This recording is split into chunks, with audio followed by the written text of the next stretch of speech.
നമുക്ക് സിമ്പിളായിട്ട് ചെയ്യാവുന്ന ഒരു ചിക്കൻ കറി നമുക്ക് ഉണ്ടാക്കാം. കേരള സ്റ്റൈലാണോ വെച്ചാൽ കേരള സ്റ്റൈലല്ല, എന്നാ ഹൈദരാബാദി സ്റ്റൈലാണോ അതുമല്ല, രണ്ടും കൂടി മിക്സ് ചെയ്തിട്ടൊരു സ്റ്റൈൽ നമുക്കൊരു ചിക്കൻ കറി ഉണ്ടാക്കി കാണിച്ചു തരാം. അതിന് നമുക്ക് ആദ്യം വേണ്ടത് കുറച്ച് ഗരം മസാല ചേർക്കുക.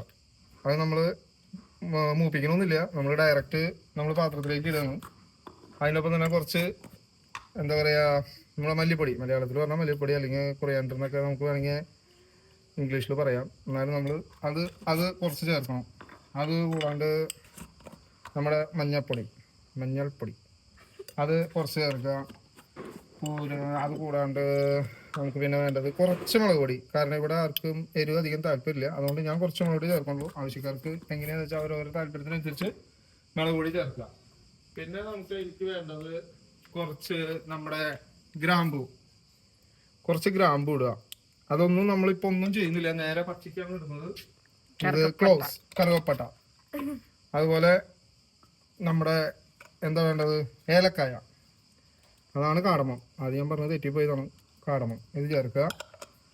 പിന്നെ ഇതിൽ സ്പെഷ്യലായിട്ട് വേറെ ചേർക്കുന്നത് നമ്മുടെ കുമ്മിൻ സീഡാണ്. സാധാരണ നമ്മുടെ കേരളത്തിലെ ചിക്കൻ കറിയിൽ കുമ്മിൻ സീഡ് ചേർക്കുമെന്ന് എനിക്കറിയില്ല, അങ്ങനെ ആരും ചേർത്ത് ഞാൻ കണ്ടിട്ടില്ല. ഇതേപോലത്തെ വീഡിയോ ഒക്കെ നിങ്ങൾ വേറെ കണ്ടിട്ടുണ്ടോ? എന്നാലും ഞാൻ പറയണം, കുറച്ച് കുമ്മിൻ സൈഡ്, എന്നാലാണ് നമ്മുടെ ടേസ്റ്റിൽ നിന്ന് മാറി വേറൊരു ടേസ്റ്റ് കൂടി നമുക്ക് അതിൻ്റെ ഇടയിൽ കിട്ടുള്ളൂ. ഇത്രയും കാര്യങ്ങൾ ചേർത്ത് കഴിഞ്ഞിട്ട് നമ്മുടെ ഇഷ്ടത്തിന് കുറച്ച് വ്യത്യാസം വരുത്താനായിട്ട് നമ്മൾ ഇത്തിരി കറിവേപ്പില ചേർക്കുന്നുണ്ട്. കറിവേപ്പില ഒന്ന് നന്നായിട്ട് ഇട്ടാൽ നല്ലതാണ്. അപ്പോൾ അതിൻ്റെ ഫ്ലേവറൊക്കെ നന്നായിട്ട് ഇറങ്ങി കിട്ടും. അതുപോലെ പിന്നെ നമുക്ക് വേണ്ടത് ഇഞ്ചി വെളുത്തുള്ളി പേസ്റ്റാണ്. ഈ ഇഞ്ചി വെളുത്തുള്ളി പേസ്റ്റ് നമ്മൾ ആകെ 1 കിലോ ചിക്കൻ ഉണ്ടാക്കണം. അതുകൊണ്ട് ഇഞ്ചി വെളുത്തുള്ളി പേസ്റ്റ് ഒരുപാട് ഇല്ലാത്ത കാരണം നമ്മൾ അറിയാൻ വേണ്ടിയിട്ട് ലേശം തക്കാളി ചേർത്ത് അരച്ചിട്ടുണ്ട്. അത് നിർബന്ധമില്ല, ശരിക്കും ഫൈനായിട്ട് അരച്ചെടുക്കാൻ പറ്റുകയാണെന്നുണ്ടെങ്കിൽ തക്കാളി മസ്റ്റല്ല, തക്കാളി ഇല്ലാണ്ട് നമുക്ക് ചേർക്കാൻ പറ്റും. ഇതിലേക്ക് പിന്നെ നമുക്ക് വേണ്ടത് തൈരാണ്. അധികം പുളിയില്ലാത്ത നല്ല ക്രീമി ആയിട്ടുള്ള കുറച്ച് തൈര് അധികം ചേർക്കുക. ഇത് നമ്മൾ ക്വാണ്ടിറ്റി പറയുന്നില്ല, ഏകദേശം ഒരു 200 ഗ്രാമെങ്കിലും തൈര് നമുക്ക് വേണം. പിന്നെ ഇതിലേക്ക് സ്പെഷ്യലായിട്ട് വേണ്ടത് പച്ചമുളക് ഇടുന്നുണ്ട്. പക്ഷെ പച്ചമുളക് ഞാനൊന്ന് വറുത്തിട്ടാണ് ഇട്ടത്. അപ്പോൾ ആ ഒരു വറുത്തതിൻ്റെ ഒരു ടേസ്റ്റും കൂടി അതിലേക്ക് ഇറങ്ങി കിട്ടും. അപ്പോൾ പച്ചമുളക് നമ്മളത് അങ്ങനെ ഇട്ടിട്ടുണ്ട്. ഇനി നമുക്ക് വേണ്ടത് ബേ ലീഫാണ്. നമുക്കിപ്പോൾ അതിൻ്റെ അവൈലബിലിറ്റി കൂടി ഇല്ലാതെ അതുകൊണ്ട് നമ്മൾ ഇവിടുത്തെ ഒരു അല്ലോറോ എന്ന് പറഞ്ഞൊരു ഇലയുണ്ട്, അതാണ് നമ്മൾ ഇട്ടണത്. അത് നാട്ടിലാണെന്നുണ്ടെങ്കിൽ നമുക്ക് എന്താ പറയുക, നമ്മുടെ കറുവപ്പട്ടയുടെ ഇല ഇട്ടാൽ അതായിരിക്കും കുറച്ചുകൂടി നല്ലത്. അപ്പോൾ അത് നമ്മൾ ചേർക്കുക. പിന്നെ നമുക്കിനി വേണ്ടത് സബോള വറുത്താണ്. ഞാനത് നമ്മുടെ വീഡിയോ അധികം സമയം നീളാണ്ടിരിക്കാൻ വേണ്ടി സബോള ഞാൻ ഓൾറെഡി വറുത്ത് വെച്ചിട്ടുണ്ടായിരുന്നു. അപ്പോൾ സബോള വറുത്തത് നമ്മൾ ചേർക്കുക. ഇതൊക്കെ ചിക്കനിലേക്ക് നല്ലൊരു ഫ്ലേവർ കൊടുക്കും നമ്മുടെ ചിക്കൻ കറിക്ക്. അപ്പോൾ അതാണ് ഇതിൻ്റെ വേറെ പ്രത്യേകത. വേറെ ഇതിൽ സ്പെഷ്യലായിട്ട് നമ്മൾ വേറെ ചേർക്കുന്നില്ല. ഇത്രയും സാധനങ്ങൾ ചേർത്ത് കഴിഞ്ഞതിന് ശേഷം നമുക്കിനി വേണമെന്നുണ്ടെങ്കിൽ എരിവിൻ്റെ ആവശ്യമുള്ളവർക്ക് കുരുമുളക് ചേർക്കാം. കുരുമുളക് പൊടി കുറച്ച്, ഞാൻ പറഞ്ഞില്ലേ എരിവിനനുസരിച്ചാണ് ഇത്. പിന്നെ അധികം ഒരുപാട് എരിവില്ലാത്ത ടൈപ്പ് കുരുമുളക് ആയതുകൊണ്ട് നമ്മൾ കുരുമുളക് ചേർക്കുന്നുണ്ട്. ഇനി നമുക്ക് നന്നായിട്ട് ഇത് മിക്സ് ചെയ്യാം. ഇത് നമ്മൾ നന്നായിട്ട് മിക്സ് ചെയ്തതിന് ശേഷം നമ്മൾ ഇതിലേക്ക് ഇനി കട്ട് ചെയ്ത് വെച്ചിട്ടുള്ള ചിക്കൻ ചേർക്കണം.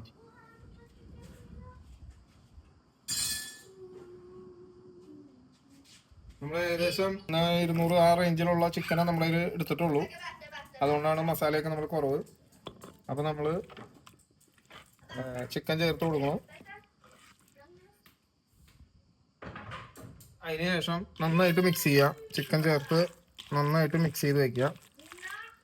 കാര്യം നമ്മളിതിൽ മറന്നു പോയിട്ടുണ്ട്, ഉപ്പിടാൻ മറന്നു പോയിട്ടുണ്ട്.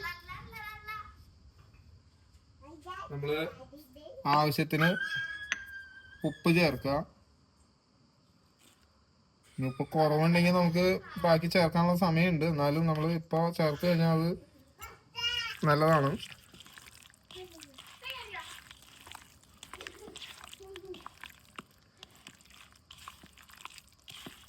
അത് നന്നായിട്ട് മിക്സ് ചെയ്യുക. ഇനി നമ്മളൊരു സമയമുള്ളവർ ഒരു 30 മിനിറ്റെങ്കിലും വെക്കുക. അതിന് കൂടുതൽ സമയം വെക്കാൻ പറ്റിയാൽ അത് നല്ലതാണ്. കാരണം അത് ഇരിക്കും തോറും നമ്മുടെ ഈ മസാലയുടെ ഫ്ലേവറൊക്കെ അതിലേക്ക് നന്നായിട്ട് കയറി കിട്ടും. ഓക്കെ, അപ്പോൾ ഇനി നമുക്കൊരു 30 മിനിറ്റ് വെയിറ്റ് ചെയ്യാം. അപ്പോൾ 30 മിനിറ്റ് റെസ്റ്റിന് ശേഷം നമ്മളത് കുക്ക് ചെയ്യാണ്. കുക്ക് ചെയ്യാനായിട്ട് നമ്മൾ ഓയിലും വെളിച്ചെണ്ണയൊന്നുമല്ല, നമ്മളൊരു ഇത്തിരി നെയ്യോ ബട്ടറോ ആണ്, അല്ലെങ്കിൽ അങ്ങനെ എന്തെങ്കിലും ആയിരിക്കണം നമ്മൾ യൂസ് ചെയ്യുക. അല്ലെങ്കിൽ വെളിച്ചെണ്ണയേക്കാളും ഓയിലിനേക്കാളും ഒക്കെ ആ ഒരു ടേസ്റ്റ് കിട്ടാൻ നമുക്ക് നല്ലത് ബട്ടറായിരിക്കും. ഇത്തിരി ബട്ടർ ഇടുക. അതിനുശേഷം വേറെ ഒന്നും ചെയ്യാനില്ല. നമ്മുടെ ചിക്കൻ നമ്മൾ വേറെ മസാലകളൊന്നും ചേർക്കുന്നില്ല.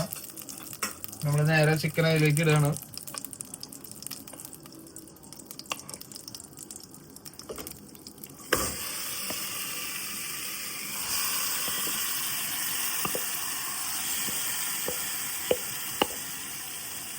ഇനി നമുക്ക് വേറെ മസാലയും ഗ്രേവിയുടെ ആവശ്യമില്ല. ഇനി ഇതിനും കൂടുതൽ ഗ്രേവി ആവശ്യമുള്ളവർ വേണമെങ്കിൽ കുറച്ച് സബോള ചേർത്ത് ഗ്രേവി ഉണ്ടാക്കാം. പക്ഷെ ഇതിനിങ്ങനെയായിരിക്കും കുറച്ചുകൂടി നല്ലത് വരിക. അതിനുശേഷം നന്നായിട്ട് മിക്സ് ചെയ്യുക. ഇനി ഇതിന് സൈഡായിട്ട് ബിരിയാണി ഉണ്ടാക്കണവർക്ക് റൈസ് വേവിച്ച് ഇതിൻ്റെ മുകളിൽ ചെയ്ത് ഇട്ട് കഴിഞ്ഞാൽ ദമ്മിട്ട് വേണമെങ്കിൽ ബിരിയാണി ആക്കി എടുക്കാം. പിന്നെ സൈഡ് അല്ലെങ്കിൽ ചപ്പാത്തിക്കോ പൊറോട്ടയ്ക്കോ എല്ലാത്തിനും ചേരാവുന്ന സാധനമാണ്. അധികം സമയമൊന്നും വേണ്ട. മാക്സിമം 1 മണിക്കൂർ ഉണ്ടെന്നുണ്ടെങ്കിൽ അതിന് സ്പീഡായിട്ട് ചെയ്യാം. നമ്മൾ 30 മിനിറ്റ് റെസ്റ്റ് ചെയ്യാൻ വെച്ചാൽ 1 മണിക്കൂറാണ്. ഇല്ലെങ്കിൽ നമുക്ക് വേണമെങ്കിൽ ഒരു അരമണിക്കൂർ കൊണ്ട് നല്ല രീതിയിലുള്ള ചിക്കൻ കറി ആക്കി എടുക്കാം. അപ്പോൾ അങ്ങനെ എന്തായാലും നമുക്കിത് വേവട്ടെ. വേവുന്നവരെ നമുക്ക് വെയിറ്റ് ചെയ്യാം. അപ്പോൾ കുറച്ച് നേരം മൂടി വെച്ച് വേവിക്കുക. അപ്പോൾ നമ്മൾ വെച്ചിട്ട് ഒരു 5-6 മിനിറ്റ് ആയിട്ടുണ്ട്. ചിക്കനിൽ നിന്ന് വെള്ളമൊക്കെ ഇറങ്ങിയിട്ടുണ്ട് ആവശ്യത്തിന്. ഇതിൽ നമ്മളിനി വേറെ വെള്ളം ഒഴിക്കേണ്ട ആവശ്യമില്ല. കാരണം ചിക്കൻ വേവുമ്പോൾ ഓട്ടോമാറ്റിക്കലി വെള്ളം വരുമല്ലോ. അപ്പോൾ ആവശ്യമുള്ളവർ മാത്രം ഒഴിച്ചാൽ മതി. ഗ്രേവി കുറച്ചുകൂടി വേണം അല്ലെങ്കിൽ ചാറ് കുറച്ചുകൂടി വേണം എന്നുള്ളവർ മാത്രം വെള്ളം ഒഴിക്കുക. വെള്ളത്തിന് പകരം നല്ല തേങ്ങാപ്പാൽ ലേശം കുറുക്കിയാണ്ട് ഒഴിച്ചാൽ കുറച്ചുകൂടി നന്നായിരിക്കും. ഇല്ലെങ്കിൽ നമുക്ക് ഇങ്ങനെ തന്നെ അവസാനിപ്പിക്കാം. ഒരു 15 മിനിറ്റ് കൂടി കഴിഞ്ഞാൽ ഏകദേശം റെഡിയാവും നമ്മുടെ. ഇപ്പോൾ ഏകദേശം വെള്ളമൊക്കെ ഇറങ്ങിയതുകൊണ്ട് അധികം സമയമൊന്നും വേണ്ട, ഒരു 15 മിനിറ്റ്. അപ്പോൾ അതിനുള്ളിൽ നമ്മുടെ ചിക്കൻ കറി റെഡിയാണ്. അപ്പോൾ ഏകദേശം മൊത്തം 20 മിനിറ്റോളം നമ്മുടെ ആയിട്ടുണ്ട്. നെയ്യൊക്കെ നന്നായിട്ട് തെളിഞ്ഞിട്ടുണ്ട്. അപ്പോൾ നമ്മുടെ ചിക്കനൊക്കെ നന്നായിട്ട് വന്നിട്ടുണ്ട്. ഇതിൻ്റെ ഇടയിൽ ഉപ്പ് നോക്കി ആവശ്യമുള്ളതിന് ഉപ്പ്, എരിവ് വേണ്ടവർ എരിവ് ഇതൊക്കെ ചേർക്കുക. ഏകദേശം ഇങ്ങനെയാണ് വരിക നമ്മുടെ ചിക്കൻ കറിയുടെ ഒരു ഗ്രേവിയും കളറും കാര്യങ്ങളൊക്കെ. അത്യാവശ്യം നല്ല കട്ടിയുള്ള ടൈപ്പ് ഗ്രേവി ആയിരിക്കും. അപ്പോൾ ഇതാണ് നമ്മുടെ ഇന്നത്തെ സൺഡേ സ്പെഷ്യൽ. അപ്പോൾ എല്ലാവരും സ്നേഹത്തോടെ ട്രൈ ചെയ്യാം. ഓക്കെ, അപ്പോൾ അടുത്തൊരു വീഡിയോ ആയിട്ട് കാണാം. അതുവരെ ഈ ചിക്കൻ കറിയുടെ ടേസ്റ്റ് വായിലിരിക്കട്ടെ. ഓക്കെ എന്നാൽ.